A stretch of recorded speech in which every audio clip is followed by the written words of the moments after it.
Can you give one example of what is for you a real rebel rocker? Like, do you mean Bob Marley, for instance? Yeah, Bob Marley for sure is one. Yeah, you know, I'm trying to think more like not somebody who's so famous. You know, like my grandmother, Grandma Brown, who's this guitar is named after her. She was raised by her grandparents who was a slave until the time she was 12, and her grandfather was a Seminole Indian man who was like a veterinarian. He traveled by horseback, take care of animals. And she just worked cleaning up people's homes, you know, basically wiping people's ass, you know, for 50 years, 60 years.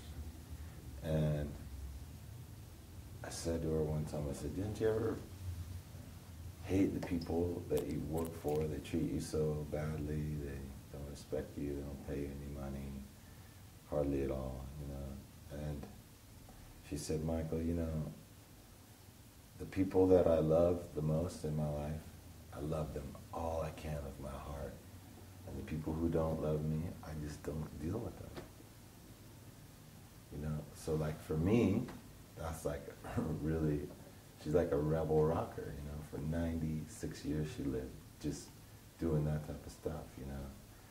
So it's like, yeah, sometimes you hear like famous people or whatever who take stands, but really like somebody like her, that's like my inspiration, you know.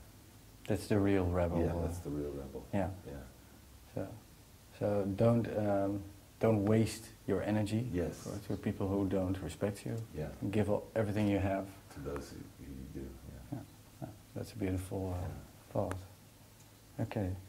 Yeah, but the music, you recorded it mostly in Kingston, Jamaica. Yeah. There was I read there was a special experience. What's so special about that place for you?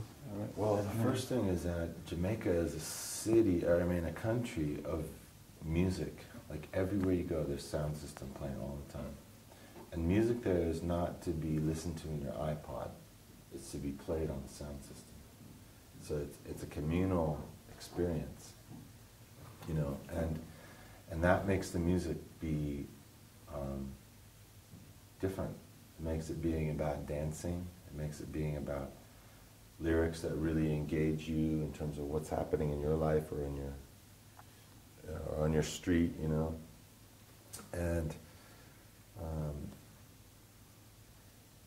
so when you're in the studio there, it's different. Like if you're in the studio in Holland, I've recorded here, and it's like it's behind big heavy doors, and it's all kind of locked, and there's even security at the front desk saying who's coming in, and even the band in the studio next to you can't come and listen to what you're doing because maybe they're going to steal your idea or something, you know. And so in Jamaica, it's like all kinds of people in the studio you don't even know. You know, when you're working with Sly and Robbie, just like all Sly and Robbie's friends just come in and they're just hanging out, and Sly and Robbie is not even there, they're just gone for a few hours, and like there's 15 people in the room. And then you're listening to the music and you see if they're dancing or not. And they something like, oh yeah, it's wicked, you know. And then other times you see they're not moving, and sometimes somebody might look at you and go, hey, you know, in the second verse, I think there needs to be like a shaker comes in, you know. And you go, like, who the fuck are you, man? You producing this record now? And then you listen to the second verse, you go, he's right. It needs like a shaker in the second verse, you know. And they're almost always right, you know.